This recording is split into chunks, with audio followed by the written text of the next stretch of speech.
వాళ్ళారా, దేవుని వాక్యం అన్నది చాలా ప్రాముఖ్యమైంది. మనిషి మారాలన్నా, మనిషి ప్రభు కొరకు పరిశుద్ధంగా బ్రతకాలన్నా దేవుని యొక్క వాక్యం, ఆ వాక్యమే దేవుని మాటలు.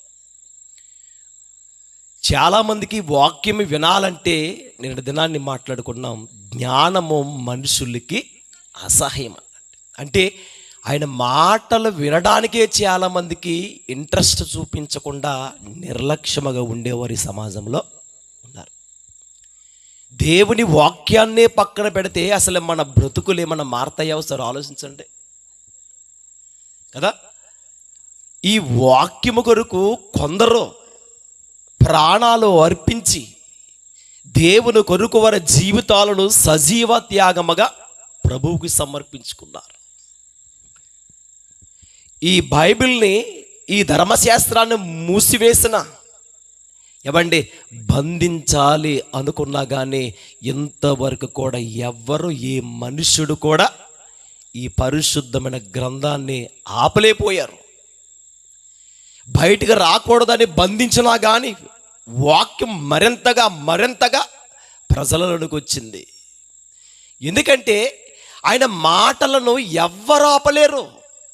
ఈ ప్రపంచంలో ఏ మనుష్యుడు కూడా ఆయన మాటలను ఎవ్వరు కూడా ఆపలేరు. ఆయన వాక్యం అంటండి ఏమండి ఎవ్వరు కూడా బంధించలేరు. ఈరోజు అపోస్తుడైన పౌలు గారు క్రీస్తు కొరకు ఏ విధముగా తన సేవా పరిచర్యలో, యేసుక్రీస్తు ప్రభు కొరకు తన సువార్త పరిచర్యలో అనేక మందికి వాక్యాన్ని బోధించగలగడానికి ఈ పౌలు కూడా చెరసాలకి వెళ్ళాడు.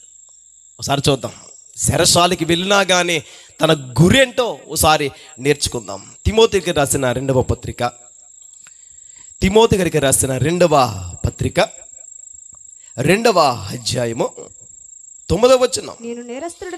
నేను నేరస్తుడనై ఉన్నట్టు ఆ సువార్త విషయమై సంకెళ్ళతో బంధింపబడి శ్రమపడుచున్నాను. అయినను దేవుని వాక్యము బంధింపబడి ఉండలేదు. జాగ్రత్తగా సార్ ఆలోచించండి. అని ఏం చెప్తున్నాడంటే, నేను నేరస్తుడనై ఉన్నట్టు అంటే ఇప్పుడు ఆయన నేరస్తుడు కాదా చెప్పండి. నేను నేరస్తుడనై ఉన్నట్టు, నేరస్తులు అంటే ఎవరిని అంటారు?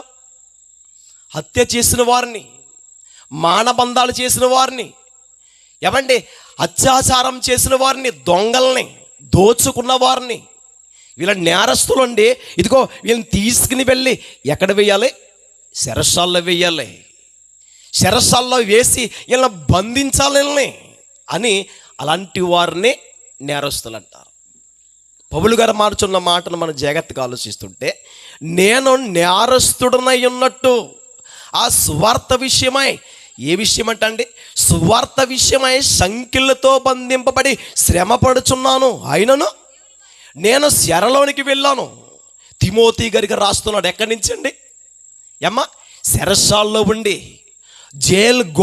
గోడలో ఉండి, ఆ జైల్లో ఉండి మాట్లాడుతున్న సందర్భాన్ని మనం ఆలోచించినట్లయితే, తిమోతి యవనస్తుడా, ఇదిగో చిన్నతనము నుండి, బాల్య దినము నుండి భక్తి కాపాడుకుని, నీ విశ్వాసాన్ని కాపాడుకుని, దైవికంగా నీ అమ్మమ్మ నీ అవ్వ ఏ విధముగా నీ తల్లి పెంచారో నీ భక్తి కాపాడుకుని నన్ను వెంబడిస్తున్నావే, ఎన్నో విషయాలు నువ్వు నేర్చుకున్నావే తిమోతి అని తిమోతి గారిని ఏమంటే చెరసాల్లో ఉంటున్న పౌలు గారు సమాజంలో ఉంటున్న తిమోతిని రేపుతున్నాడు. ఏమని? నేను నేరస్తుడనై ఉన్నట్టు ఆ సువార్త విషయమై సంకెళ్ళతో నేను బంధింపబడి ఉన్నాను. అంటే నేను నేరస్తుని కాదు. మరి నేరస్తుడిగా ఎలా మారాను? సువార్తను బట్టి, సువార్తను బోధించడం బట్టి మనుషులకి ఇష్టమలేక, యేసుక్రీస్తులో ఉంటున్న గొప్పతనాన్ని, ఆయన పునరుద్ధరణాన్ని బోధిస్తుంటే ఆ జనాలకి ఇష్టమలేక చెరసాలకు అప్పగించారు నన్ను. ఇదిగో నేను చెరసాల్లోనికి వెళ్ళినా కానీ నాలో ఉంటున్న సత్యం, నాలో ఉంటున్న వాక్యం ఏ మనుషుడు కూడా ఆపలేడు. పౌలు గారు చెప్తున్నారు. అని తిమోతి గారికి చెప్తున్నారు. దేవుని వాక్యము బంధింపబడి ఉండదు. దానికి అర్థం ఏంటి? పౌలు గారిని ఎక్కడికి వేశారండి? ఇప్పుడు చెరసాల్లో వేశారు. చెరసాల్లో వేశారు కదా, అంటే సమాజంలో ఉంటున్నాడు, అసలు వీడు ఉండకూడదని తీసుకెళ్ళి ఎక్కడ వేశారు? చెరసాల్లో వేశారు. చెరసాల్లో వేసినా కానీ వాక్యం మట్టికి ఆగట్లేదంట. తిమోతి గారిని ఎలా రేపుతున్నాడు సార్ చూడండి. ఇదే తిమోతికి రాసిన పత్రిక 1వ అధ్యాయం, తిమోతికి రాసిన మొదటి 2వ పత్రిక 1వ అధ్యాయం 8వ వచనం. కాబట్టి నీవు మన ప్రభువు విషయమైన సాక్ష్యమున గురించి ఆయన ఖైదీనైన నన్ను గురించి అయినను సిగ్గుపడక దేవుని శక్తిని బట్టి సువార్త నిమిత్తమైన శ్రమ అనుభవములో పాలివాడమై ఉండము. ఏమంటున్నారంటే ఆయన, ఇదిగో తిమోతి అని మాట్లాడితే, ఇదిగో ఆయన ఖైదీనైన నన్ను గురించి నీవు సిగ్గుపడద్దు. ఇదిగో నాతో ఉండేవాడివి, ఎన్నో విషయాలు నువ్వు నేర్చుకున్నావు, ఎన్నో సందర్భాల్లో నువ్వు నాతో ఉన్నావే, నీలో ఉంటున్న వాక్యం నీలో ఉంది, నేనేమో చెరసాల్లో ఉన్నాను కదా, నన్ను చెరసాల్లో వేశారు కదా అని నువ్వు అనుకుంటున్నావు. నువ్వు సమాజంలో ఉన్నావు. ఒకవేళ నేను కూడా ఈ ధర్మశాస్త్రాన్ని, ఈ పరిశుద్ధమైన గ్రంథాన్ని తీసుకుని సువార్త ప్రకటిస్తే నన్ను కూడా అలా చేస్తారేమో అని నువ్వేమనుకోకూడదు. ఆయన ఖైదీనైనా నన్ను గురించి నువ్వు సిగ్గుపడద్దు అంటాడు. చూడండి, సిగ్గు. ఈరోజు మందిరములోనికి వెళ్ళడానికి, బైబిల్ని తీసుకుని వెళ్ళడానికి మనుషులకి సిగ్గు కాదండి. ఎంతోమంది యవనస్తులు ఉన్నారు. ఎవరి ఇక్కడ కూడా వచ్చిన వాళ్ళు చాలామంది ఉన్నారు. ఇలా మాట్లాడుతున్నారని ఎవరు బాధపడకండి. పరిశుద్ధమైన గ్రంథాన్ని చాలామంది చేతితో కూడా తీసుకెళ్ళి రాలేని పరిస్థితి. ఏమున్నాయి ఇప్పుడు? ఏమున్నాయండి? ఫోన్లు ఉన్నాయి కదా, మొబైల్ ఉంది, మొబైల్లో బైబిల్ ఉంటుంది. చాలా చెప్పండి, ఏమనుకుంటాం మనం? నాకు మొబైల్ ఉంది, ఆ మొబైల్లో ఏముంది? అదే మొబైల్లో ఏముంటాయి? ఒకసారి ఆలోచించండి. అదే మొబైల్లో నీచమైనవి, అపవిత్రమైనవి, వ్యర్థమైనవి, పచ్చిగా మాట్లాడాలంటే పనికి మాలని వీడియోస్ అన్నీ కూడా దాంట్లో ఉంటాయి కదా. అలాంటి పనికి మాలని వీడియోస్లో కూడా ఏముంటుంది? ఈ పరిశుద్ధ దాంట్లో హెడ్డింగ్ చూసారు కదా మీరు, దీని పేరేంటంట? పరిశుద్ధ గ్రంథం.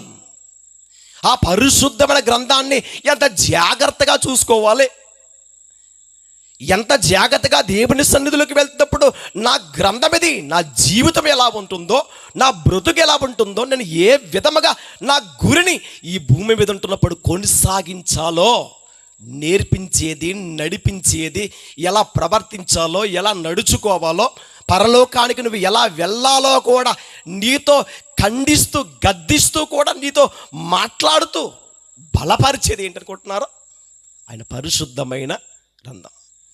ఎంతమంది మందిరానికి వెళ్తున్నప్పుడు బైబిల్ని తీసుకుని వెళ్తున్నారు కదా? మందిరానికి వెళ్ళడానికి సిగ్గు. ఏమంటే బైబిల్ని తీసుకుని వెళ్తే చూస్తున్న వారు ఏమనుకుంటారో కాదండి. యవనస్తులు ఎక్కువ శాతం, యవనస్తులు బైబిల్ తీసుకుని కూడా వెళ్ళలేరు. ఎందుకని? సిగ్గుపడతారు. మరి రేపొద్దు నువ్వు చనిపోతావు, మారు మనసు పొందవు, లేక మారు మనసు సరిగా పొందకపోయినా పొందినా, ఏమండి పొంది కూడా బైబిల్ కూడా పక్కన పడేసి నేను పరలోకానికి వెళ్తారని అంటే కుదురుతుందా? మరి నిన్ను బట్టి దేవుడు ఏమనుకోవాలి? బైబిల్ని తీసుకుని వెళ్ళడానికే సిగ్గుపడుతున్నాం మనము. రేపొద్దుట దేవుడు మనకు పరలోకాన్ని ఇస్తారంటారా?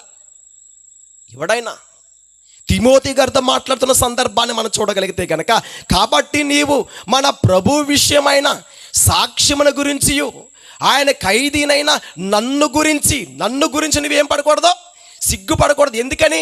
నేను చెరసాల్లో ఉన్నాను. ఇదిగో నేనే చెరసాల్లో ఉన్నాను అని, ఇదిగో ఒకవేళ నువ్వు సువార్తకే ఉన్నావు, నిలబడుతున్న నీవు నా విషయంలో చూసి ఒకవేళ సిగ్గుపడుతున్నావేమో, లేదో నీవు కూడా ఏమవ్వాలి? నాతో పాటు సువార్త పనిలో పాలివాడేవై ఉండి. అంటే ఏంటి? నేను ఏ విధముగా అయితే చెరసాల్లో ఉన్నానో అదే విధముగా నీవు కూడా అవసరమైతే చెరసాలకని రావాలి తప్ప వాక్యము ఏ విషయంలో కూడా ఆగిపోకూడదు. చెరసాల్లో ఉంటున్న పౌలు గారికే ఇంత ఆవేదన ఉంటున్నప్పుడు సమాజంలో ఉంటున్న తిమోతి నీవెలా ఉండాలి తెలుసా? నీ హృదయంలో నుంచి జీవదారులు బయటికి రావాలి. నన్ను బంధించారు కదా, ధైర్యం చెప్తున్నాడు. ఇదిగో సువార్త అయిపోయింది, సువార్తను ఎవరో ఇంకా బయటికి తేలేరు అనికిని నన్ను చెరసాలకు అప్పగించారు. చెరసాల్లో ఉన్నా కానీ నాలో ఉన్న సత్యాన్ని వారు బంధింపలేదు. నన్ను బంధించారేమో కానీ నా చేతులకి నా కాళ్ళకి సంఖ్యలు వేసి బోండా వేసి బిగించారు కదలకుండా. అయితే నాలో ఏముంది? ఆయన వాక్యం ఉంది. సరే ఏమండి, అందుకే బైబిల్ని మనం చాలా జాగ్రత్తగా చదవాలి. ఏమో రోజులు చాలా భయంకరమైన రోజులు రాబోతున్నాయి. నీలో వాక్యం లేకపోతే, నీలో ఏమి లేకపోతే చదువుకోవడానికి బైబిలే లేదనుకోండి, పరిస్థితి ఏంటి చెప్పండి?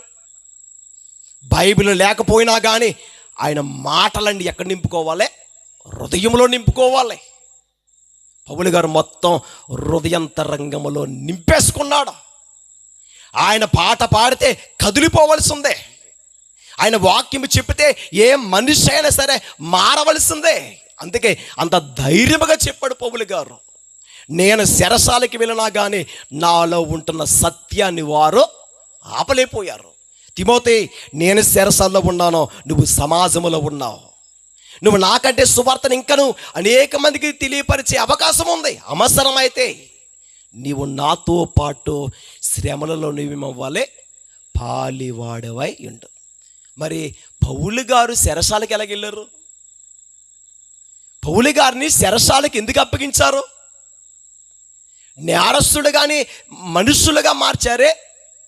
పౌలు గారు ఏ నేరం చేశాడండి తెలిసి మీకు?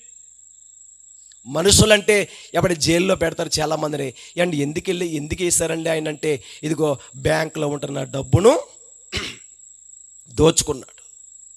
ఇదిగో ఎవరో ఆ బ్యాంకు నుండి ఆ సొమ్ము తీసుకొస్తుంటే పట్టుకుని వెళ్ళిపోతున్నారండి. వాళ్ళని పట్టుకుని చెరసాలకి అప్పగించారంటే వాడు దొంగ గనక దోచుకున్నాడు కాబట్టి ఏం చేశారు కదా. ఇలాగ తెలుసు నేరస్తులు అంటే. అలాంటి వారిని ఏమంటాం? మరి పౌలు గారు ఏం తప్పు చేశాడు? ఒకసారి చూద్దాం. అసలు ఆయన తప్పే చేయలేదు. అంటే ఈ విషయము కోసమా అనిపిస్తుంది మనకి. అపొస్తలుల కార్యములు 16వ అధ్యాయం. ప్రతి ఒక్కరు వాక్యాన్ని తీయండి. అపొస్తలుల కార్యములు 16వ అధ్యాయం 16 వచనం కానించి. మేము ప్రార్థనా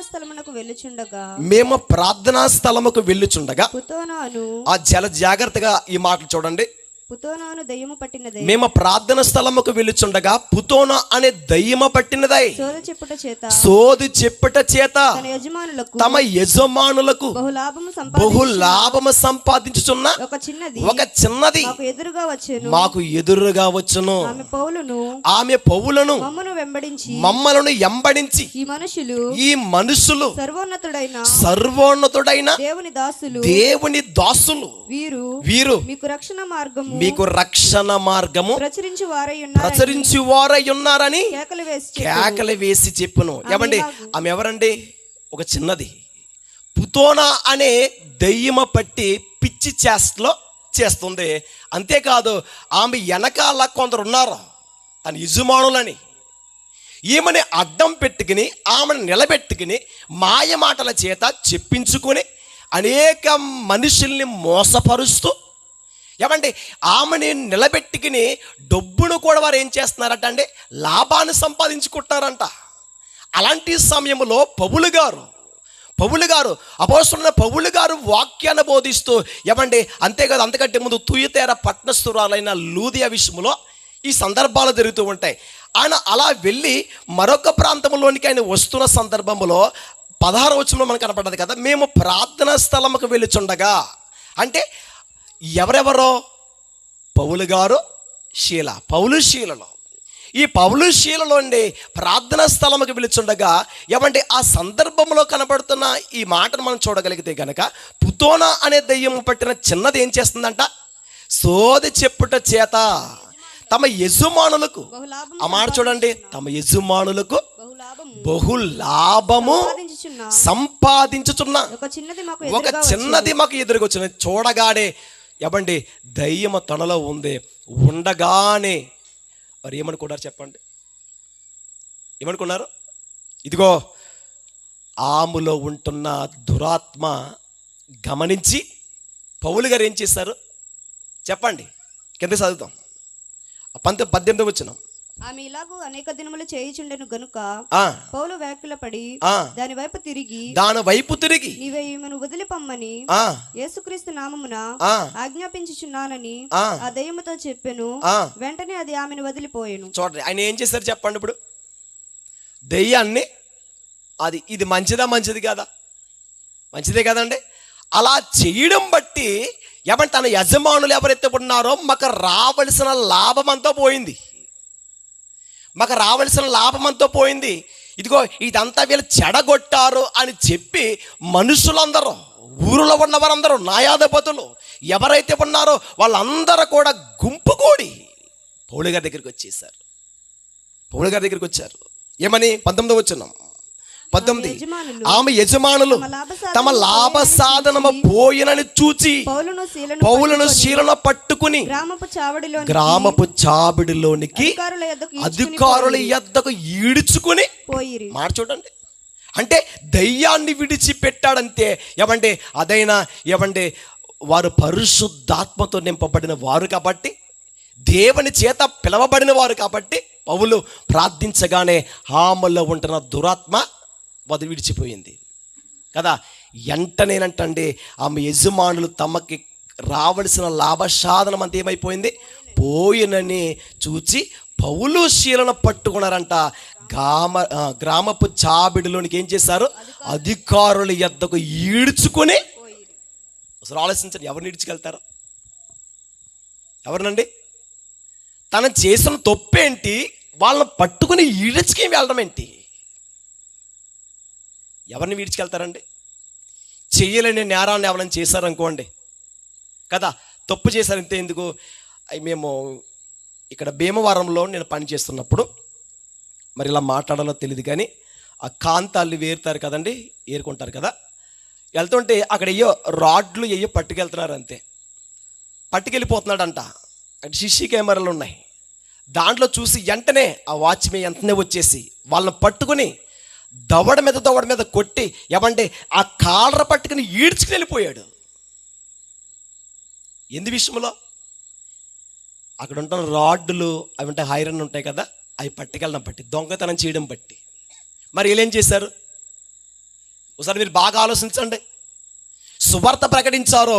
మరొకటి ఏంటంటే పుతోనా అనే చిన్నది దయ్యం పట్టిన దాన్ని ఆమెని విడిపించారంతే. ఇప్పుడు విడిపించడం మంచిదా కాదా? అలా చేయడం బట్టి ఇదిగో తన యజమానులు ఎవరైతే ఉన్నారో ఈమెని వెనక చేసుకుని డబ్బును సంపాదించే విషయంలో కూడా ఉన్నారు. మాకు రావలసిన లాభం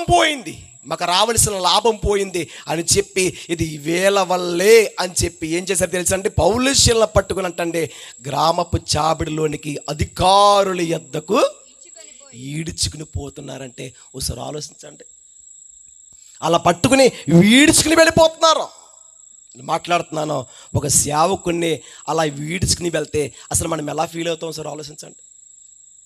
అంతేందుకు, ఎవరైనా ఇద్దరు యవనస్తులు కొట్లాడుకుంటున్నారు కదా, కొట్లాడుకుంటున్నప్పుడు కాలర్ పట్టుకున్నారు అనుకోండి, ఇలాగా ఎలా ఫీల్ అవుతారు?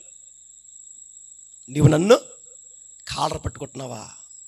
లేకపోతే అమ్మ నాన్న బూతులు మాట్లాడతారు, అలా మాట్లాడినా కానీ ఏం పట్టుకుంటా అంటే ఎంత రోషం మనకే కదా. పౌలు గారిని అలా పట్టుకుని ఈడ్చుకుని వెళ్ళిపోతుంటే ఆయన శరీరం అంతా కొట్టుకుని పోయింది. పౌలు శీలంతా ఈడ్చుకుని వెళ్ళిపోయారు. అంతేకాదు ఎన్నో దెబ్బలు కొట్టారు ఆయన్ని. పౌలు గారిని ఎన్నో దెబ్బలు కొట్టారు.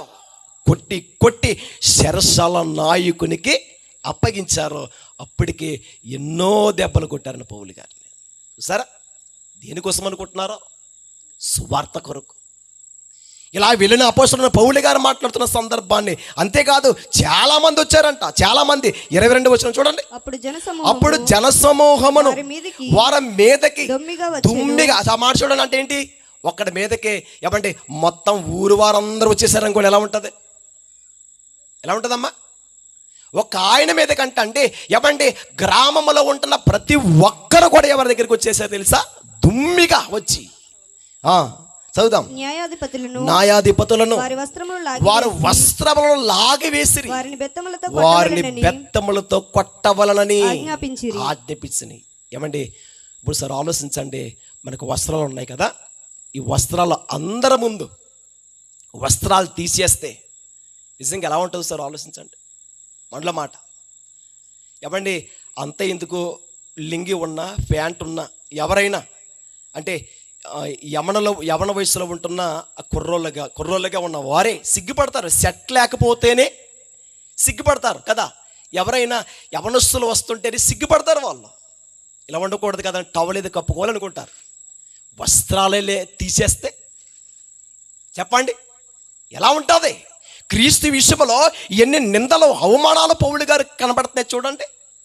క్రీస్తు విషయంలో ఏమంటే అతను చేసిన తప్పు మనకు కనబడుతుంది, అక్కడ తప్పు పొరపాటు ఏమైనా కనబడుతుందా? పౌలు గారు ఏమైనా దొంగతనం చేశాడా? లేదే. సువార్త కొరకు నిలబడ్డాడు, సువార్త కొరకు నిలబడుతున్నాడు. అంతేకాదు దురాత్మని ఎప్పుడైతే విడిచిపెట్టాడు అప్పుడంటే జనసమూహం అంతా వారి మీదకు దుమ్మిగా వచ్చారు. న్యాయాధిపతులు వారి వస్త్రములు లాగివేసిరి, బెత్తములతో కొట్టవలనని ఆజ్ఞాపించారు. కొట్టండి, వెళ్ళని కొట్టండి. ఎన్నో దెబ్బలు కొట్టారంట. అక్కడ చూడండి 22, వారు చాలా దెబ్బలు కొట్టి వారిని చెరసాల్లో వేసి భద్రముగా కనిపెట్టవలనని చెరసాల నాయకుని ఆజ్ఞాపించిరి. చూసారంట అండి, అంటే అంత చిన్న విషయానికి ఎంత రచ్చ చేశారు చూడు సార్ వాళ్ళు. ఎంత వారిని పైకి ఎలాగా చెరసాల్లో వేసి వారిని భద్రముగా కనిపెట్టారు. భద్రముగా పారిపోతారేమో, ఎందుకు భయం వాళ్ళకి? ఎందుకండి వారు బయటికి వెళ్తే సువార్త ప్రకటిస్తారో, ఇదిగో మనకున్న ఆచారాన్ని మార్చేస్తున్నారు, ఉండడానికి వీరు లేదు. చెరసాల్లో వేశారు. ఏమంటే ఎన్నో దెబ్బలు, ప్రియమైన వారు ఎన్నో దెబ్బలు కొట్టారు. ఎక్కడ చూసినా పచ్చిపుండ్లు, ఎక్కడ చూసినా గాయాలు. చెరసాల్లో ఉన్నారో ఏమండి, చెరసాల ఏమండి నాయకుడు ఉన్నాడు కదా. ఈ చెరసాల నాయకుడికి ఆజ్ఞాపించారు ఏమని? ఇదిగో మీరు చాలా జాగ్రత్తగా మీరు భద్రముగా కనిపెట్టవలనని చెరసాల నాయకునికి ఏమిచ్చారమ్మా? ఆజ్ఞాపించారు. వీళ్ళందరినీ బోండ వేసాడు. అంతేకాదు ఈ చేతికి కాళ్ళకి సంకిళ్ళు వేసి ఏం చేశారండి? బంధించి ఎక్కడ పెట్టారు? చెరసాల్లో వేశారు. చెరసాల్లో వేసి అలా ఉంచారంతే. కానీ వాళ్ళకి ఎలాంటి ఆలోచన రావాలి చెప్పండి? చాలామంది జైల్లో వేసారనుకోండి, ఏమనుకుంటారు?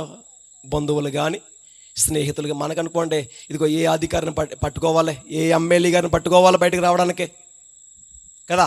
పెద్ద వారు ఉంటే ఎంత దుర్మార్గులుగా బ్రతికినా కానీ ఏమంటే ఇలాగెళ్ళి ఇది మంచినీళ్ళు తాగొచ్చినట్టు వచ్చేస్తారు దాంట్లోంచి బయటికి కదా.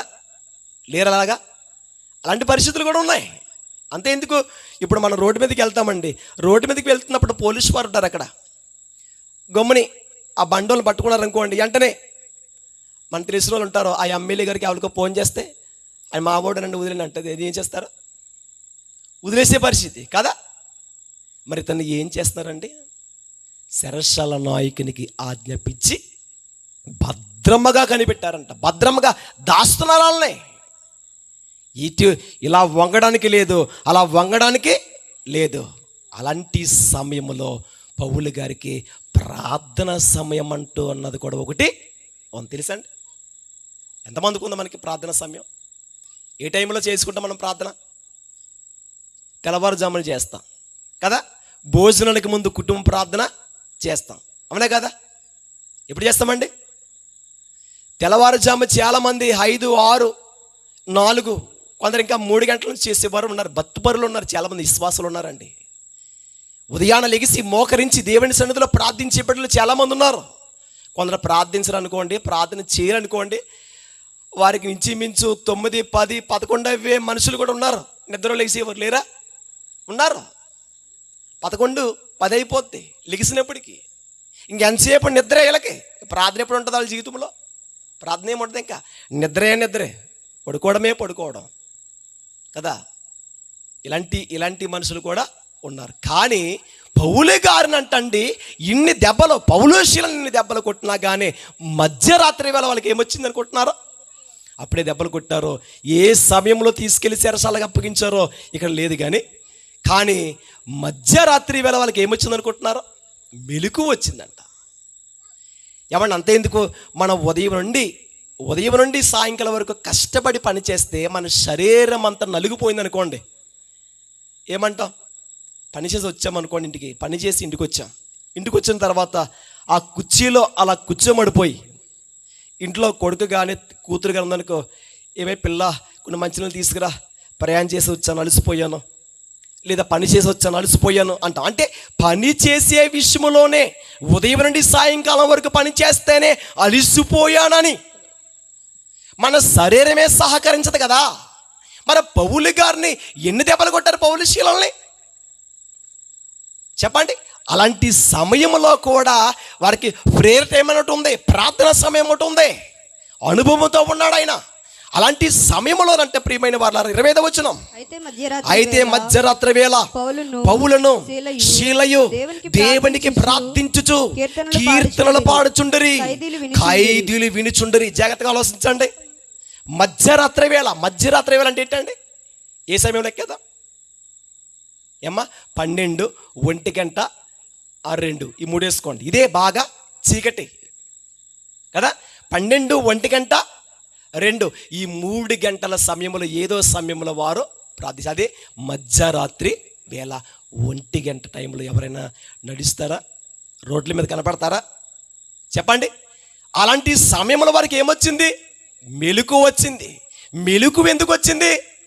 ప్రతి రాత్రి కూడా అలాంటి సమయంలో ప్రార్థన యొక్క అనుభవాలు వాళ్ళకే ఉన్నాయండి. వాళ్ళకి పలానా సమయంలో మెలుకు వస్తుందంటే దెబ్బలు తగిలితేనే ఏమంటే ఒళ్ళంతా పచ్చిపుండ్లతో పట్టిన వారు అసలు ఎంత మొత్తుతో పడుకుంటారో కదా.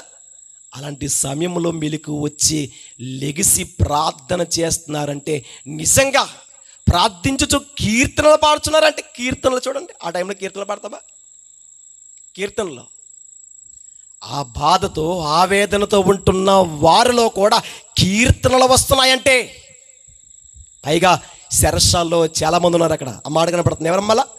ఖైదీలు వినుచున్నారంటే ఏమండి?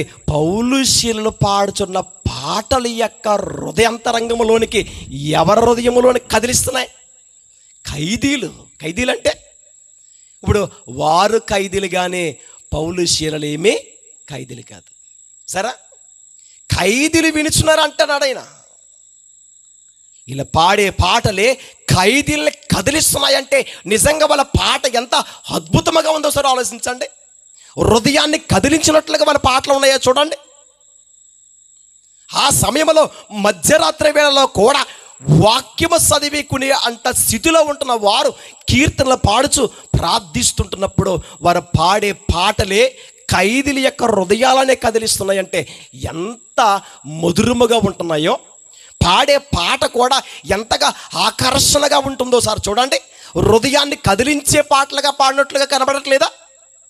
పౌలు గారి పాడే పాటలు ఖైదీల యొక్క హృదయాలను కదిలించినట్లుగా వింటున్నారో. మరి మనం పాడితే, వాళ్ళు పాడుతుంటేనే ఖైదీలు కదిలిపోతున్నారు కదా. ఈరోజు మనం పాడుతుంటే ఎందుకు కదలట్లేదో? మనం సరిగా లేం. ట్రాక్ ఉంటేనే పాడదాం పాటలు. లేరండి ఇలాంటి వాళ్ళు. ట్రాక్ కావాలా?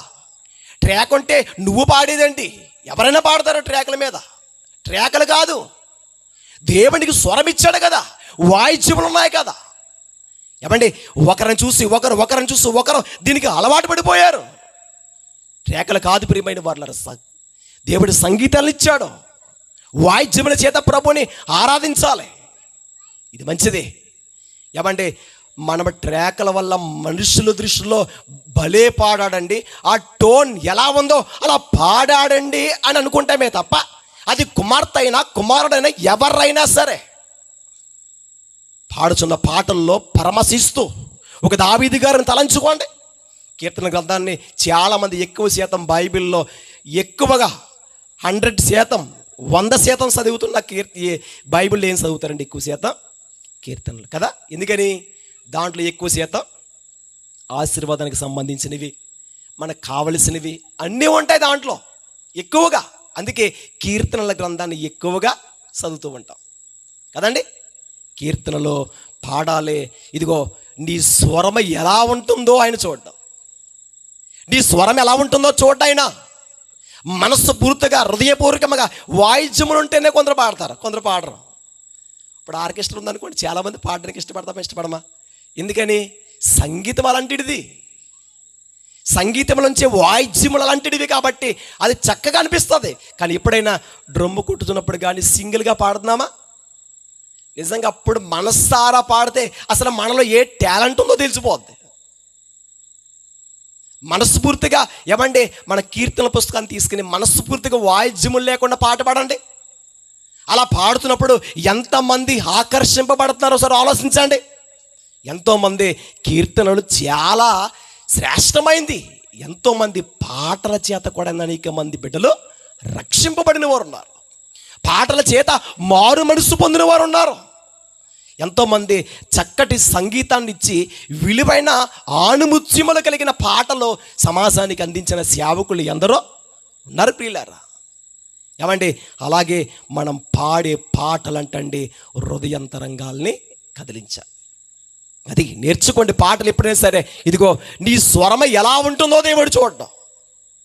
నీ స్వరము, చాలామంది నా స్వరం బాగోదండి అంటారు. నీ స్వరము కాదు ప్రాముఖ్యమైంది, నీ హృదయంతరంగంలో నుండి దేవునికి నీ స్వరాన్నిప్పి మనస్ఫూర్తిగా నువ్వు పాడితే దాన్ని చూస్తాడే తప్ప ఏదో ఏమండి నేను పలానా సింగర్ అలా పాడిందండి వాళ్ళని పోల్చుకోకండి.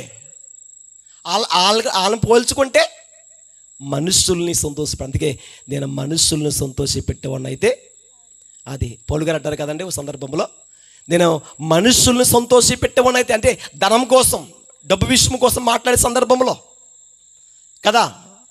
అంటే నేను ఎవరిని సంతోషపెట్టాలంటే నేను దేవుణ్ణే సంతోషపరుస్తాను తప్ప మనుషులను నేను సంతోషపెట్టేవాడిని అయితే దేవుణ్ణి ఎప్పుడు నేను సంతోషపెట్టలేనంటాడు. సరే, మరి పాడే పాటల హృదయాన్ని కదిలించాలి. ఆలోచించండి. శరసాల్లో ఉన్నా కానీ శరసాల్లో వేసిన పౌలు గారు పాడే పాటలు అంటే హృదయంతరంగాన్ని కదిలిస్తున్నాయి. ఖైదీలు పాటలు వింటున్నారంట. ఎప్పుడు? మధ్యరాత్రి వేళలో. అలా పాటలు పాడగానే దేవుని శక్తి ఒక్కసారి కుమ్మరించింది 26వ వచనంలో. అప్పుడు అకస్మాత్తుగా మహాభూకంపము కలుగును, చెరసాల పునాదులు కదిలిను. వెంటనే తలుపులన్నీ తెరుచుకొనిను, అందరి బంధకములు ఊడెను. చూసారండి, దేనికమ్మా? వారు చేసే ప్రార్థన, వారు పాడే కీర్తన. మన భూకంపాలు రావక్కర్లొద్దు, చెప్పండి, ఇంకేమి రావక్కర్లొద్దు. అది నేను వివరంగా చెప్పలేను కానీ దానికోసం భూకంపాలు రావక్కర్లొద్దు, లేకపోతే ఎవరి డోర్లు అలా తీర్చుకుంటూ అలా వెళ్ళిపోవక్కర్లొద్దు. కానీ నేను పాడే పాట ప్రభువు సంతోషపరచబడాలి, దేవునికి మహిమ రావాలి పాడుతుంటే అన్నట్టుగా పాడాలి. ప్రియమైన వారులారా, అంటే నిజంగా అలా పాడుతున్నారంటే వారి చుట్టూ పరిశుద్ధాత్ముడు వారితోనే సంచరించుచున్నట్లుగా లేదా? బాప్తిసం పొంది మారు మనసు పొంది కూడా ఎంతోమంది యవనస్తులే, యవన కుమార్తెలే పరిశుద్ధాత్మ వరాన్ని పొందుకోలేని వారు, అనుభవాలు లేని వారు.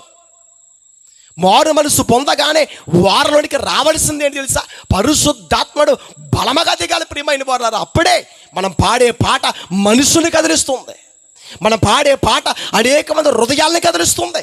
నువ్వు దేవుని యొక్క వాక్యాన్ని బోధించిన ఇతరులకు చెప్పినప్పుడు కూడా అనేక మందిలో వాక్యము దూసుకుని వెళ్ళిపోతుంది. ఈరోజు ఎంతోమంది బిడ్డలు నామకార్థులుగా బ్రతుకుతున్నారంటే సరైన మారు మనసు అన్నది లేదు. యవనస్తులను చూడండి, ఈరోజు చాలామంది యవనస్తులు బాప్తిస్మం పొందామని చెప్తున్నారు తప్ప నిజమైన బాప్తిస్మం పొందారా? మారు మనసు పొందామని చెప్పుకుంటూ కూడా మారు వేషం వేసుకుని బ్రతికే వారి సమాజంలో లేరా? చాలామంది ఉన్నారు. మారు మనసు పొందామండి, బాప్తిస్మం పొందావు. దేనికి నువ్వు పొందావు?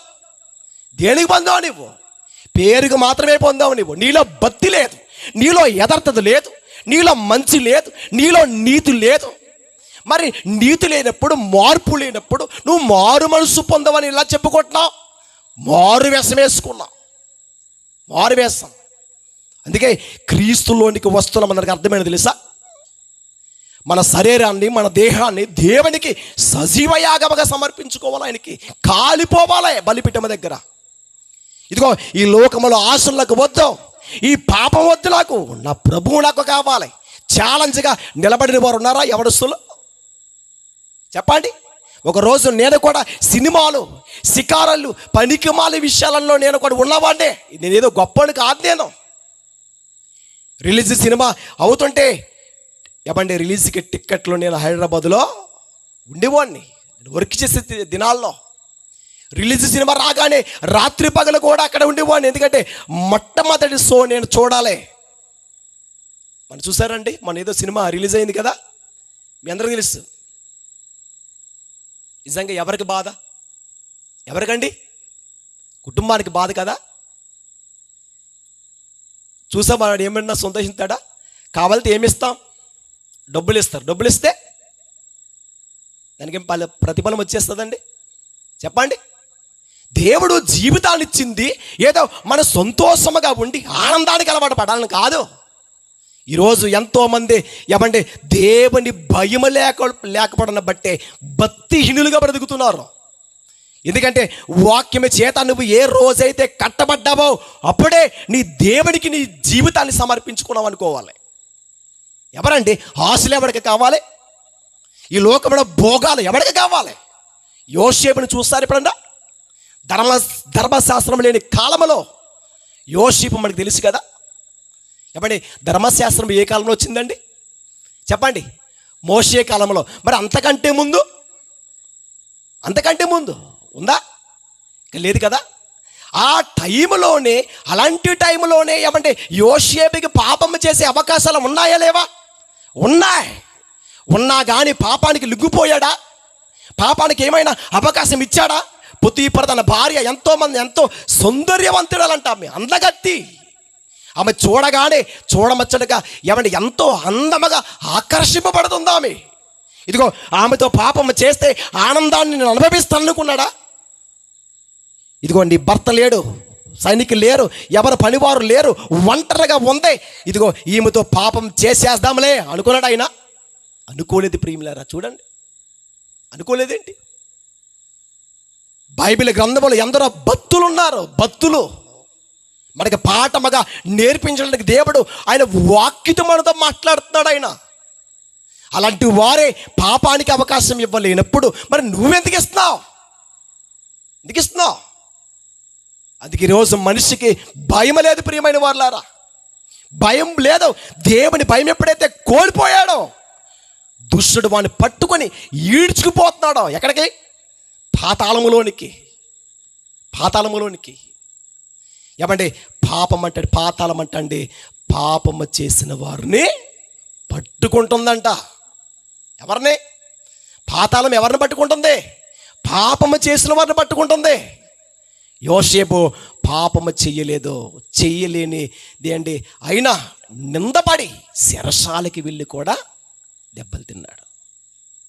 మరి లేదు నీ భార్య నన్ను రమ్మందరా అని అన్నాడా? చెప్పండి.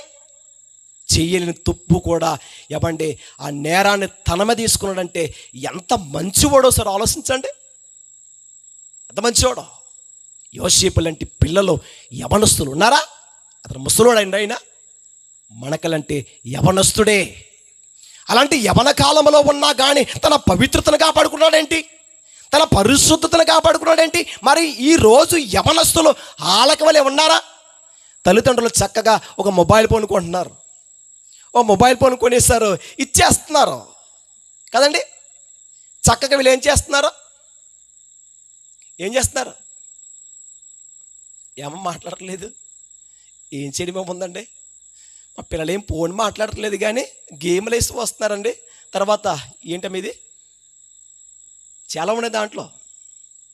ఇన్స్టాగ్రామ్, చాలామంది కూడా దీంట్లోనే ఇలా లేపుతూ ఉంటే ఎన్నో వస్తాయి. ఏంటవి? రీల్స్. మన క్రైస్తవ కుటుంబంలో ఉన్నవారు కూడా ఆ రీల్స్ పెట్టి ఆ స్టేటస్లో చూపించుకుని వీడియో తీసుకుని వాని పెట్టి ఇదిగో ఆ రీల్స్కి నాకు ఎన్నో లైకులు వచ్చినాయో అని కూడా నిద్రపోరేలో నిమిషానికి ఒకసారి ఎవరు కొట్టారు, నిమిషానికి ఒకసారి చూసుకోవడం అంటే పనికి మాలని వీడియో కోసం చూసుకుంటున్నావే తప్ప ఏ రోజైనా వాక్యం మీద నీకు మనసు ఉందండి? ఈరోజు ఎక్కువ శాతం చెడిపోవడానికి కారణము మనిషిని ఏమంటే మొబైల్ ఒక వ్యసనముగా మార్చింది. త్రాగుబోతోడు ఇదిగో త్రాగుడికి వాడు ఎలాగో ఒక వ్యసనపరుడుగా మార్చిందో, పేకాటాడివాడు పేకాటికి ఎలాగైతే ఒక వ్యసనపరుడుగా మార్చిందో, కోడి పందాలకి వెళుతున్నవాడు ఆ కోడి పందాలకి ఎలాగైతే ఒక వ్యసనముగా చాలామంది ఏమంటే సువార్తకి యవన పిల్లలకి చాలామందికి చెప్పాను నేను. చాలామంది ఇది ఎక్కడ ఏంటండి ఇప్పుడు చెప్పండి, పండగ కదా, సువార్తకు వస్తే నాకేం వస్తుంది కానీ గుండాటికి వెళ్తే ఏమొస్తుంది? ఉన్న గుండు ఊడిపోద్ది, అవునా కదా? ఏమనుకుంటారంటే ఏదో వస్తుంది అనుకుంటాం, ఏం రాదు నీకు. చెప్పండి ఎవరైనా నాకు వచ్చిందంటే అని చూపించాం. ఒకవేళ వచ్చింది అనుకో నువ్వేమైనా ఉంటావా? నువ్వేముండవు. ఏం చెయ్యాలి? ఒక 50,000 వచ్చింది అనుకోండి, ఈ 50,000 పెట్టుకుని మరలే వెళ్తాను వస్తుంది అనుకుంటావు. అంటే 1,00,000 2 లక్షలు తెద్దాం అనుకుంటావు. ఉన్న 50,000 ఏమైపోద్ది? అది గుండాట నేను తెలుసా, బోర్డు గుణిసి అది నిన్ను గుర్తించుకో. తెలుసండి? వద్దు ప్రియులారా. ఏదో భూమి మీదకి వచ్చింది దేవుడు, ఎన్నో జీవరాశులు ఇచ్చింది మన కొరకు కదా. ఏదో కోడి పుంజును పట్టుకుని వెళ్ళి దాన్ని చంపి దాడవల నువ్వు బ్రతకాలని కాదు. నువ్వు వాడుకో, ఉపయోగించు. ప్రతి జాతి రెక్కల గల ప్రతి పక్షిని మీకు ఆహారముగా వాటిని మీకు ఏమండి వాటిని చంపికిని మనం బ్రతుకుతున్నామంటే నిజంగా ఎంత బాధపరిచి మనం బ్రతుకుతున్నామో ఆలోచించండి కదా. దయచేసి మిమ్మల్ని ఒకవేళ మీరు బాధపడినా పర్లేదు, నా మాటలు మిమ్మల్ని ఇబ్బంది పెట్టినా నచ్చకపోయినా పర్లేదు, ఎందుకంటే మా పరిచర్యకు వస్తున్న పిల్లలకి తెలుసు నేను ఉన్నది ఉన్నట్టుగా వెళ్ళిపోతాను. ఎందుకంటే ఇదిగో మన అనుభవాల్లో నేర్చుకోవాలి. దేవుడు మనకి ఇచ్చిన సమయాన్ని దేవునికి ఎంతోమంది ప్రజలు వచ్చారు, ఎంతోమంది ఇదిగో చాలామంది పిల్లలు చెప్పని సువార్త విషయంలో చాలామంది యవనస్తులే దూరంగా ఉన్నారంటే దేనికి అలవాటుపడ్డాడు చెప్పండి? మార్పు లేదండి వీళ్ళు దూరంగా ఉన్నారనుకుంటే పొరపాటు. మరి మారు మనసు పొందిన నీకేమైంది? నీకు అందుకే నువ్వు మారు మనసు పొందావా, మారు వేషం వేసుకున్నావా? మారు వేషం బైబిల్ గ్రంథంలో కనబడుతున్నారే. పౌలు శీలలు సువార్త కొరకు చనిపోవడానికి సిద్ధంగా ఉన్నారే. చెరసాలకి వెళ్ళారు వాళ్ళు. మరి ఏం తప్పు చేశారండి వాళ్ళు? చెరసాల్లోకి వెళ్ళి బంధించినా కానీ వారిలో ఉంటున్న వాక్యం బంధింపబడలేదంట. ఎన్నో దెబ్బలు కొట్టారు. అంటే ఇదిగో ఆ చెరసాల నాయకుడు ఉన్నాడే, చెరసాల నాయకుడు అంతవరకు భద్రముగా కనిపెట్టాడు. తర్వాత తలుపులన్నీ తెరుచుకున్నాయి. ఏమనుకున్నా తెలుసా? అందరు వెళ్ళిపోయారు, నా పని అయిపోయింది ఇంక అనుకున్నాడు ఆయన. అందరు వెళ్ళిపోయారు. ఇదిగో అధికారులు వస్తారు, ఇదిగో ఈ చెరసాల నాయకులు ఏమి ఎక్కడికో వెళ్ళిపోయారు. చాలామంది అంతే కదా, స్టేషన్ తీసుకెళ్ళిన తర్వాత ఎలాంటి ఆలోచనలు ఉంటాయండి వాళ్ళకి? ఎప్పుడు బయటికి వెళ్ళిపోదామా, ఎలా పారిపోదామా అనుకుంటారు, అవునా కదా? అలాంటి ఆలోచన బట్టే ఈ పౌలు విషయంలో కూడా ఖైదులు కూడా చాలామంది వెళ్ళిపోయారేమో అనుకుని ఈ చెరసాల నాయకుడు అప్పటి వరకు బంధించి భద్రముగా కనిపెట్టిన ఆయనే ఏమనుకున్నాడు తెలుసా? ఇదిగో వాళ్ళ చేతిలో చచ్చే కన్నా నాకు నేనే చచ్చిపోవడం పెట్టడానికి తన కత్తి తీసుకుని మాట చూడండి చెరసాల నాయకుడు అంతలో చెరసాల నాయకుడు మేలుకుని చెరసాల తలుపులన్నీ తెరిచి ఉండుట చూచి ఖైదీలు పారిపోయారు అనుకొని కత్తి దూసి తను చంపుకొనబోయెను. చూసారండి? అంటే ఖైదీలు అందరూ కూడా పారిపోయారు అనుకుని కత్తి దూసి తన్ను తానంటే పొడుచుకోబోతుంటుండగా పౌలు గారు చూడండి, అప్పుడు పౌలు నువ్వు ఏ హాని చేసుకునవద్దు, మేమందరం ఇక్కడే ఉన్నా, చాలా జాగ్రత్తగా ఉండు. మేము పారిపోయామేమో అనుకుని ఒకవేళ నువ్వు చంపేసుకుంటున్నావా, ఆత్మహత్య చేసుకుంటే ఇదిగో హారని అగ్నిలోకి వెళ్ళిపోతావు. చూడండి ఏమంటే చెరసాల్లో ఉంటున్న పౌలు శీలను చూసి వెంటనే ఆ చెరసాల నాయకుడు చనిపోదాం అనుకుంటున్నాడు.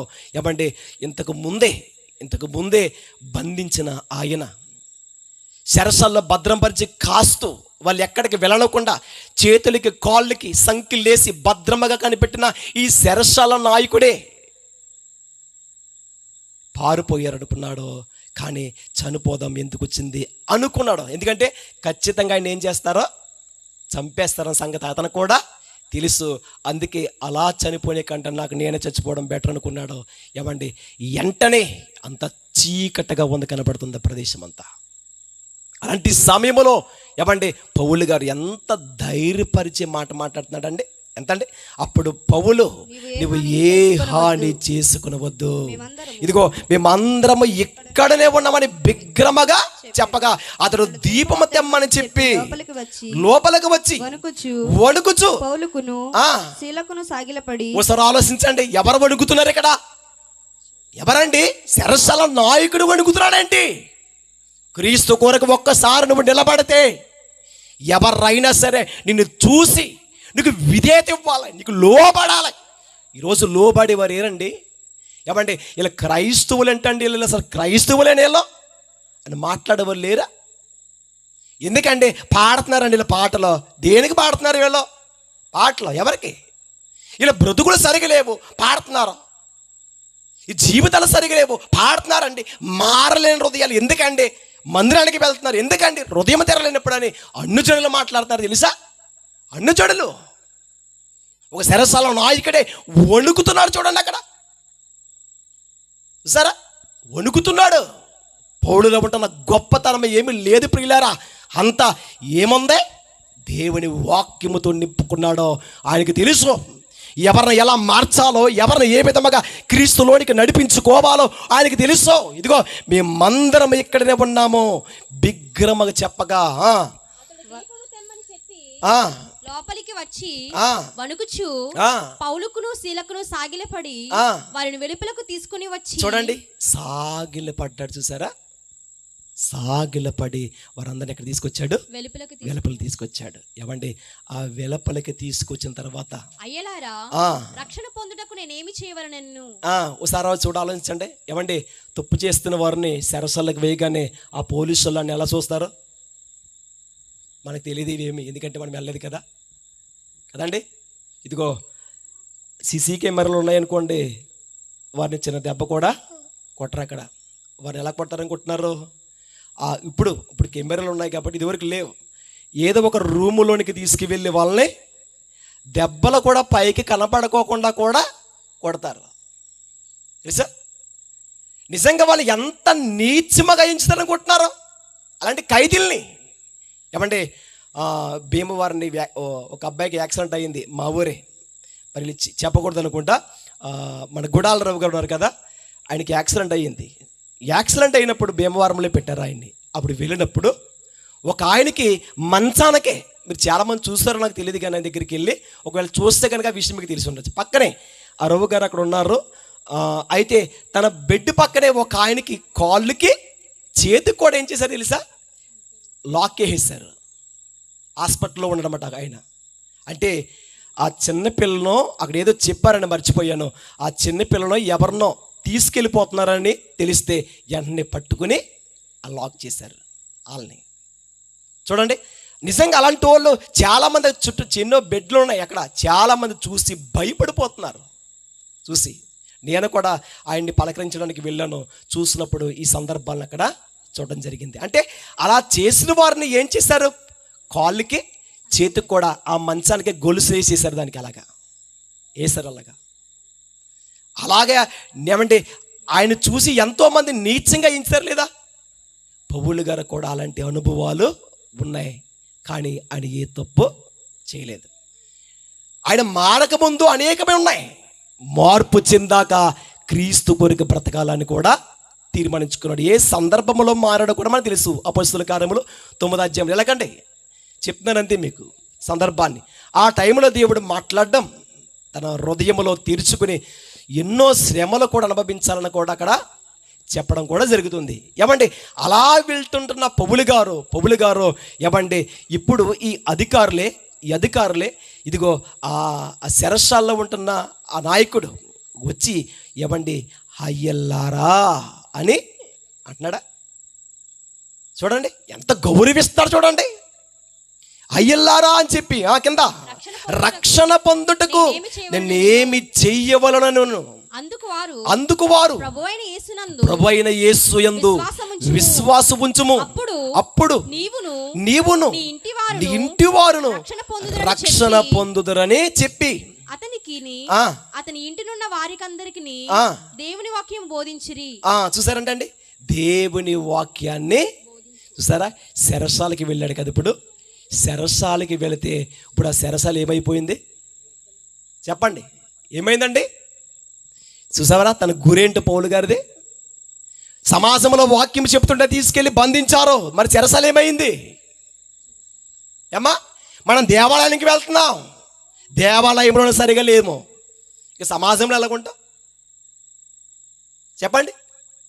మందిరానికి వెళ్తున్న మనమే సరిగా లేనప్పుడు సమాజంలో ఎలా ఉంటాం? అసలు విచ్చలవిడిగా ఉండమా? చదువుకుంటున్న పిల్లలు ఈరోజు యవనస్సులు పాడైపోయాకే చాలామంది ఉన్నారు. మందిరంలో చక్కగా ఉంటున్నారో బయట వచ్చాక ఎలా ఉంటున్నారో వాళ్ళ జీవితాలను వారే ఒకసారి పరిశీలించుకుంటే, నా బ్రతుకేంటి, నా మొబైల్ ఫోన్లో ఎవరికైనా మెసేజ్లు పంపుతున్నాను, నీ వ్యక్తిగత జీవితంలో ఒక్కసారి పరిశీలించనివ్వు. నీ తల్లితో మాట్లాడతావు, వేరేవాడికి మెసేజ్ పెడతావు. లేరులాంటి వాళ్ళు, పనికి వాళ్ళు ఉన్నారు ప్రియులారా. ఏమంటే ఇలా పచ్చిగా మాట్లాడుతున్నానని ఎవరు ఏమనుకోకండి. ఎందుకంటే ఈరోజు ఎంతోమంది కుటుంబంలో గలిబిలి జరుగుతుంది, యవనస్తులు పాడైపోతున్నారు. నా పిల్ల ఏదో స్కూల్లో ఏదో వర్క్ ఇచ్చారు కదా, రాసుకుంటుంది కదా అనుకుంటున్నావు నీవు. ఎవరికి మెసేజ్లు పంపుతుందో ఎప్పుడైనా గమనించావా? నీ తల్లి అమాయకురాలు కావచ్చు, నీ తండ్రి అమాయకుడు కావచ్చు, నువ్వు తెలివైందని అనుకుంటున్నావు. యోసేపుని చూడు, నీ భర్త లేడు, ఎవరు లేడు, నన్ను నా దేవుడు చూస్తున్నాడు, ఇంత దుష్కార్యాన్ని నేను చెయ్యనన్నాడు. తెలుసండి దుష్కార్యాన్ని. ఈరోజు ఎంతోమంది యవనస్తులు పాడైపోతాయి. ఎవడో చూసి ఆడు ఎర్రగా ఉన్నాడు, ఇడు చక్కగా ఉన్నాడు, ఇడు చక్కగా డ్రెస్ వేస్తున్నాడు, వీడు చక్కగా ఉన్నాడు, వీడికి ఒక బైక్ ఉంది, ఆ బైక్ ఉంటే ప్రేమించేస్తావా? బైక్ ఉంటే డ్రెస్ వెడ్డింగ్ చేస్తే ఆడ స్నానం చేస్తున్నాడో తెలీదు, సెంటు కూడా వచ్చేస్తే అబ్బా వీడు చక్కగా ఉన్నాడు అనుకుంటున్నా, వాడికి ఏడుస్తుందో లేదో నువ్వు చూసావా? జీవితం పాడైపోద్ది ఏమనుకుంటున్నావో? స్కూల్కి అని చెప్పి బీచ్ల్లో తిరిగేవారు లేరనుకుంటున్నారా? ఏడుస్తున్నారు ప్రియమైన వాళ్ళారా, జీవితం కోల్పోయిందని. ఏమనుకుంటున్నారు సమాజంలో మనుషులు? దేవుడిని లోకానికి పంపించింది ఏదో నీ ఇష్టానుసారంగా నువ్వు బ్రతుకుతావని కాదు. నువ్వేమైపోయావు తెలుసా? ఆయన సొత్తు. ఏంటి? మీరు విలువ పెట్టి కొనబడిన వారు కనుక మీరు నా సొత్తు అంటే ఏంటి? నా సొంతం. ఏమనుకుంటున్నా నువ్వు? నేను కొనుక్కున్నాను నేను నిన్ను. ఏమిచ్చి? ఓ మొబైల్ కొనుక్కుంటారు మీరు, ఏమిచ్చి? డబ్బులు కదా. నా మొబైల్ అండి, ఇది జాగ్రత్తగా చూసుకోవాలి, కింద పడిపోకుండా పడితే టచ్ పగిలిపోద్ది, ఇంకా అయిపోద్ది. మరి పాపంలో మనం ఏం చేస్తున్నాం? దేవుడిచ్చిన స్నేహాన్ని పాడు చేసుకుంటలేదా? పాడు చేసుకుంటే టచ్ పగిలిపోతే ఎక్కడికి షెడ్కి వెళ్ళిపోద్దో. నీ జీవితం కూడా ఒకవేళ అపవిత్ర పరుచుకుంటే ఎక్కడికి వెళ్ళిపోవాలి? పాతాళం. మరి మనకి ఇది ఇది ఇది వేస్ట్ అండి, ఇది పనికిరాదని పక్కన పెట్టేస్తున్నాం మనం. మరి ఆయన సొత్తు అయిన ప్రజలుగా ఉంటున్న మనల్ని కొనుక్కున్నాడే ఎలాగా? మహనీయుడని యేసుక్రీస్తు ప్రభువారు పరిశుద్ధుడు, పాపులను రక్షించుటకు క్రీస్తు యేసు లోకమునకు వచ్చిన సంగతి మనకు తెలుసు కదా. క్రిస్మస్లో హడావిడిగా ఎగిరేసాం, అయిపోయింది. మళ్ళీ 2 నెలలు పోస్తే ఏమంటామమ్మ, ఇంకా అది వచ్చేస్తుంది ఈస్టర్లో, అయ్యే శ్రమల దినాలో. ఏ పాప మెరగని ఆయన బాగానే పాడుతున్నాం, కానీ మనలో ఉన్న చెడుని చూసారా? అంటే నెలల బట్టి, సందర్భాల బట్టి, సంవత్సరాల బట్టి, కాలాల బట్టి మనం ఏం చేస్తున్నాం? క్రిస్మస్ వస్తుంటే ఊపొచ్చే సాంగ్ చేస్తున్నాం. ఏమండి శ్రమల దినాలని చెప్తున్నాం. ఏమండి మారకోకుండా, ఆయనకి శ్రమ కాదు, నువ్వు మారలేకపోవడం బట్టి ఆయనకి బాధ. యేసుప్రభుని ఏమండి యేసుప్రభుని కొరడా దెబ్బలు కొట్టి కొట్టి గాయపరిచి తీసుకెళ్తుంటే అంతవరకు బాగానే చూశారు, దెబ్బలు కొట్టినంతవరకు బాగానే చూశారు. ఆయన్ని సిలువకు అప్పగించే టైంలో ఈ ఏడుపు మొదలెట్టారు వీళ్ళు కదా. ప్రభువా ప్రభువా అని ఏడుస్తుంటే యేసుప్రభు ఏమన్నారండి? అమ్మా నా కోసము మీకోసము దుఃఖించండి. ఎందుకంటే నేను వచ్చింది మీ కొరకే కదా, మిమ్మల్ని రక్షించాలని వచ్చాను కదా. మీరు నా కోసము కాదు, నీ బిడ్డలు బాగోవాలి, మీరు బాగోవాలి, మీ హృదయాలు సరి చేసుకోండి, మీరు మారు మనసు పొందండి. మీరు మారు మనసు పొందితేనే నాతో ఉంటారు. ఏదో నన్ను కొడుతున్నారనో నన్ను ఇబ్బంది పెడుతున్నారనో మీరు నా విషయంలో మీరు బాధపడకండి. మీ కొరకును ఏమంటే చనిపోయే పరిస్థితుల్లో కూడా ఏమంటే యేసుక్రీస్తు ప్రభువారు ఏమంటే సమాజంలో ఉంటున్న మనలంటి ఆ కాలంలో ఉంటున్న ప్రజల కొరకు మాట్లాడుతున్న మాట తీసారా, నేను రిఫరెన్స్ చూపించట్లేదు, మీకు తెలిసే విషయాలు. ఎందుకంటే వాక్యములు ఎందరో మీరు గనులు ఉన్నారు చాలామంది. ఎందుకంటే మెంటెపూడి సంఘం అంటే దేనికి నిలయం అది చెప్పండి? అవార్డులకా, గిఫ్ట్లకి? అంటే ఏ విషయమైనా సరే ఏం చేస్తాం, మీరు చెప్పే ప్రశ్నకి ఏదైనా సరే మేము ఏం చేస్తాం, సమాధానం చెప్పేస్తాం అంతే. చెప్పేస్తే ప్రాముఖ్యం కాదు, మీరు ఏమనుకున్నా పర్లేదు. చెప్పేస్తే గొప్ప కాదు. అది ఎలా ఉండాలి? ఎలా ఉండాలమ్మా? వాక్యం హృదయంలో ఉండాలి, భక్తిలో మనం బాగా ఎదగాలి. ఆ రోజు యేసుక్రీస్తు ప్రభువారే ఎంత చక్కగా అలాంటి పరిస్థితుల్లో ఉన్నా కానీ నా కోసం ఏడుస్తున్నారా అని నేను కూడా బాధపడ్డాను అన్నాడైనా. మీరు మారాలని నేను చూస్తున్నాను. మీరు మారకపోతే నాకు బాధ, మీరు మారకపోతే నాకు బాధ అని ఆయన అలాంటి స్థితిలో చెప్పాడంటే మనం ఈరోజు ఏం చెయ్యాలి? మారాలి. అందుకే నువ్వు యవనస్తుడవైనా యవన కుమార్తెవైనా నీ జీవితాన్ని నువ్వు మార్చుకోకపోతే, బైబిల్ గ్రంథంలో భక్తులే చెరసాలకి వెళ్ళారు, వాక్యము బంధింపబడి ఉందా? లేదు. చెరసాలకి వెళ్ళినా కానీ చెరసాలే ఒక దేవాలయముగా మారిపోతుంది, ఒక చెరసాలే రక్షణార్థముగా మారిపోతుంది. ఈరోజు నువ్వు రక్షింపబడ్డావు, ఎంతమందికి సువార్త చెప్పావు? ఆ సినిమా కోసం చెప్తున్నావు, దీనికోసం చెప్తున్నావు, ఆ ముసలమ్మ కోసం చెప్తున్నావు, వారు అలాగండి వీరు ఇలాగండి అని చెప్తున్నావు. చూసావా, వాళ్ళ కోసం చెప్పడానికి ఉపయోగపడ్డావే తప్ప నీలో ఉన్న వాక్యాన్ని ఎంతమందికి చెప్పావు? ఎంతమందికి? ఈరోజు వాక్యం మనలో ఉండాలి. అనేక మందికి మనము రక్షణ సువార్తను అనేక మందికి ఏం చేయాలి? ప్రచురించాలంట. మరి ఎంతమంది చెప్తున్నారు? ఏమంటే ఇక్కడ పెట్టింది ఏదో మీరు ఏదో ఇస్తారనో ఏదో కావాలనో రాలేదు, మేము రాలేదు. సువార్త ప్రకటించాలి. దేవుని యవన కాలంలో మమ్మల్ని వాడుకుంటున్నారో సువార్తని అనేకులకు తెలియపరచాలి అని గురిలి మీదే ముందుకు సాగుతున్నామే తప్ప. అందుకే మా అడ్డం కూడా అది ఏంటది? అది మేము సిలువ వేయబడిన క్రీస్తును ప్రకటించుచున్నాం. ఇప్పుడు ఆయన ఎవరండి? ఇప్పుడు ఆయన పునరుద్ధానుడు. మేము పునరుద్ధానుడైన క్రీస్తును ప్రకటించుచున్నామని చెప్పాలి. ఆ రోజు మొదటి శతాబ్దంలో ఉంటున్న వారి భక్తిని మనం చూస్తుంటే ఏమండి, వారిలో ఉంటున్న విశ్వాసం, వారిలో ఉంటున్న తెగింపు, వారిలో ఉంటున్న భక్తి మరి మనకెందుకు రావట్లేదు? ఎన్ని ప్రసంగాలు అన్నారండి. ఏమంటే మేము గొప్పవారం కాదు ప్రియులారా, ఎంతోమంది చక్కటి ప్రసంగికులు ఉన్నారు, పెద్ద పెద్దవారు. మరి ఎంతో బోధ విన్నాం కదా, ఎంతోమంది సేవకుడి యొక్క వాక్యాలు విన్నాం కదా. మరి విన్న జీవితం ఎందుకు మారట్లేదు? దేవునికి అవకాశాన్ని ఈరోజు ఇవ్వట్లేదు. దయచేసి యవనస్తులు అంటే ఖచ్చితంగా మీ మనసును మార్చుకోండి. లేదు నేను ఇలాగే బ్రతకదనుకుంటే నీ జీవితం ఏమవుద్ది చెప్పండి? పాడైపోద్ది. అందుకే యవనస్తులారా, మీరు దేవుని కొరకు ఎలా ఉండాలి తెలుసా? బలమైన యోధులుగా మారాలి. క్రైస్తవులు అని చెప్పుకోనే క్రైస్తవుడు అంటే ఏంటి తెలుసా? క్రీస్తుని ధరించుకున్నవాడు క్రైస్తవుడు. ఏమంటే క్రైస్తవులు అంటే అని చెప్తావు, క్రైస్తవుడు అని చెప్తాను తప్ప క్రైస్తవుల్లో ఉంటున్న గుణ లక్షణాలు ఏమైనా ఉన్నాయా? క్రైస్తవుడు ఎవరనుకుంటున్నారో? పౌలు. క్రైస్తవుడు అంటే పేతురు. క్రైస్తవుడు అంటే ఒక యోహాను. క్రైస్తవుడు అంటే ఒక మోషే. క్రైస్తవుడు అంటే ఒక అబ్రహాం. ఈల క్రైస్తవులు అంటే. క్రైస్తవుడు అంటే ఒక దానియేలు. ఈల భక్తులు అంటే. మరి మనకేది భక్తి? బైబిల్లో ఎవరు లేరండి. మరి నేనెందుకు అనుకుంటున్నావా? ఎందరో ఉన్నారు భక్తిలో, లేరండి? ఎన్నో తెలుసు మనకి. షడ్రకు, మిషకు, అబేద్నెగో అనే వారు ఏమంటే వాళ్ళందరినీ ఎక్కడ పడేశారు?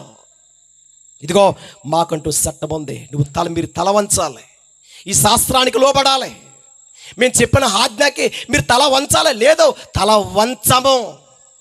దేశము కాని దేశంలో బబులోనులో ఏమంటే దానియేలు, షడ్రకు, మిషకు, అబేద్నెగో అని యవనస్తులే రాజు ఆజ్ఞకి ఏమన్నా లోబడ్డారా? చెప్పండి, లోపడ్డారండి? ఇదిగో అంతవరకు గౌరవించిన వారు మాట్లాడుతున్నారు. నెబుకద్నెజర్, నీకు ప్రత్యుత్తరం ఇవ్వాల్సినంత అవసరత మాకు చింత లేదు మాకు. ఎందుకని? మా దేవుడు సజీవుడు, మా దేవుడు పూజారహుడు. అవసరమైతే మా దేవుని కొరకు, అవసరమైతే మా దేవుని కొరకు ఇదిగో అగ్నిలోనికి వెళ్ళడానికైనా సరే మేము ఇష్టపడతామే తప్ప నీకు తల వంచవలసినంత అవసరత మాకు లేదన్నారు.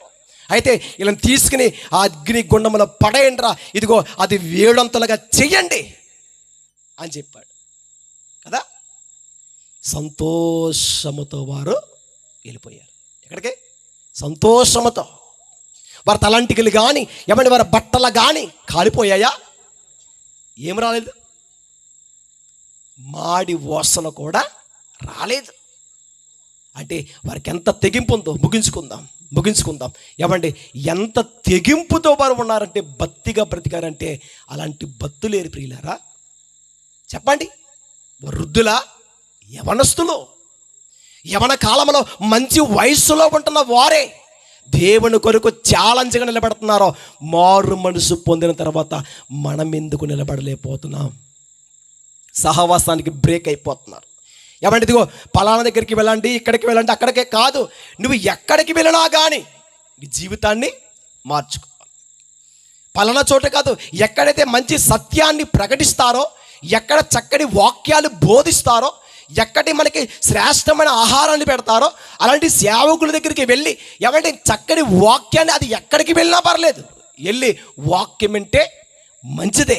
అందుకే బాప్తిసం పొందిన తర్వాత మన సహవాసము లోకస్తులతో ఉండకూడదు. మరి ఎవరితో ఉండాలి?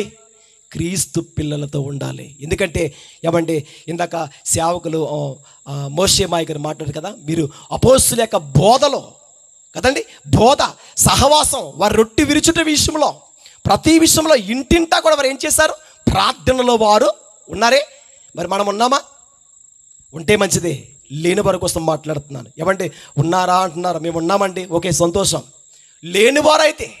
లేనివారైతే ఖచ్చితంగా ప్రభువుకు జీవితాన్ని సమర్పించుకోవాలి.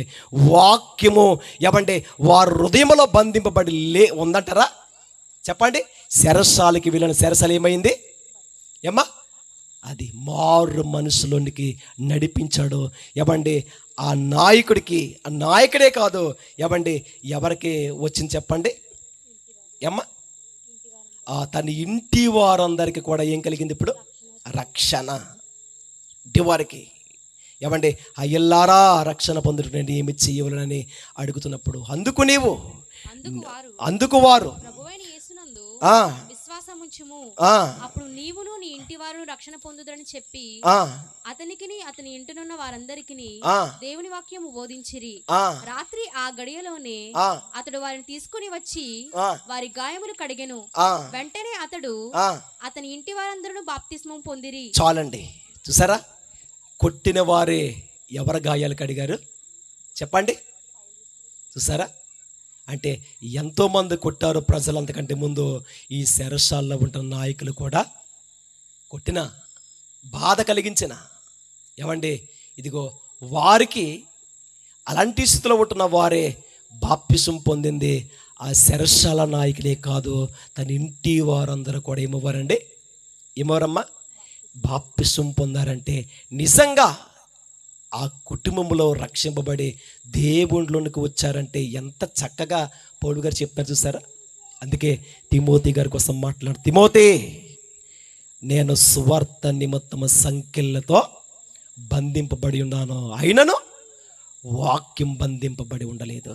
నువ్వు సమాజంలో ఉన్నావు, నువ్వు అనేకులకి వాక్యాన్ని బోధించు అని చెప్పి. అందుకే ఈ బైబిల్ని ఎప్పుడో దాచారు, మూత వేసినా కానీ ఆపగలిగారా? ఇది ఎంతైతే ఆపుతారో అంతకంటే సువార్త విస్తరించుకుని కాబట్టి ఏమంటే ముగించి చెప్తున్నాను, జీవితాన్ని చాలా జాగ్రత్తగా కాపాడుకోవాలి. ఎందుకంటే వాక్యాన్ని ఎవ్వరు కూడా ఆపలేరు. నీలో వాక్యం ఉంటే ఏ శత్రువు కానీ ఏ అధికారి కానీ ఎవరు కానీ నేను ఎవ్వరూ ఆపలేరు. ఎందుకంటే నీలో ఎవరున్నారనుకోవాలి? క్రీస్తు నాలో ఉన్నాడో, నాలో క్రీస్తు ఉంటే నేను ప్రకాశముగా అనేక మందికి కాంతి ఇచ్చి ఆ కాంతిలోనికి నడిపించే ఒక క్రైస్తవుడిగా నేను బ్రతకాలని తీర్మానం తీసుకుని ప్రభువు రాకడికి మనం అందరం సిద్ధపడతాం. ప్రార్థన చేసుకుందాం. పరిశుద్ధుడా, మీ ఘనమైన నామముకు వందనాలు. కృప చూపించండి, నడిపించండి అయ్యా. ఇంతవరకు నా ప్రభ, మీ ఆత్మతో నా ప్రభ నన్ను బలపరిచి నన్ను వాడుకున్నందుకు స్తోత్రాలు తండ్రి. కూడి వచ్చిన బిడ్డలందరినీ దీవించండి, రక్షించండి అయ్యా. ఇదిగో ప్రభ, మీ వాక్యము తండ్రి ఎంత శ్రేష్టమైందో, బలపరిచేదో. ఎంతోమంది నా తండ్రి బిడ్డలు నాయన ఈ బైబిల్ పరిశుద్ధమైన గ్రంథము కొరకు మరణించారు. ఈరోజు పౌలు గారిని మా ముందు పెట్టారు తండ్రి. కొన్ని విషయాలు మాత్రమే మాట్లాడుకున్నాం.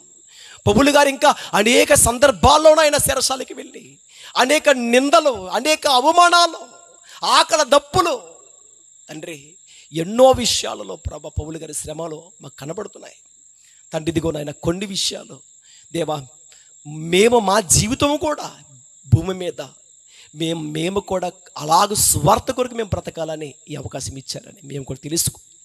మేము కూడా నాయన మీ పనిలో పాలుభాగస్తులుగా ఉంటూ మేము రక్షింపబడి అనేక మంది రక్షించడానికి, రక్షణ దీపముగా ఉండడానికి మమ్మల్ని వాడుకోండి, కృప చూపించండి. ఈ 2 రోజులు నన్ను సువార్త సభలు తండ్రి దేవిదిగో ప్రభా, మోషే మాయి గారిని బట్టి నాయన నన్ను బట్టి మీరు ఏర్పాటు చేసుకునేంత వరకు నడిపించినందుకు స్తోత్రాలు తండ్రి. నీ కుమారుడు చెప్పే మాటలు తండ్రి, ఇదిగో ప్రభ నేను బోధించే మాటలు ప్రభ దేవ మా మాటలు కాకుండా మీరే కుమ్మరించినట్లుగా మా జీవితాలు కట్టుకొని మేమందరం మీరు ఆకుడు సిద్ధపడటకు సహాయం దయచేయండి. క్రీస్తు నామమున ప్రార్థన సమర్పిస్తున్నాం తండ్రి, ఆమేన్. అందరికీ వందనాలండి.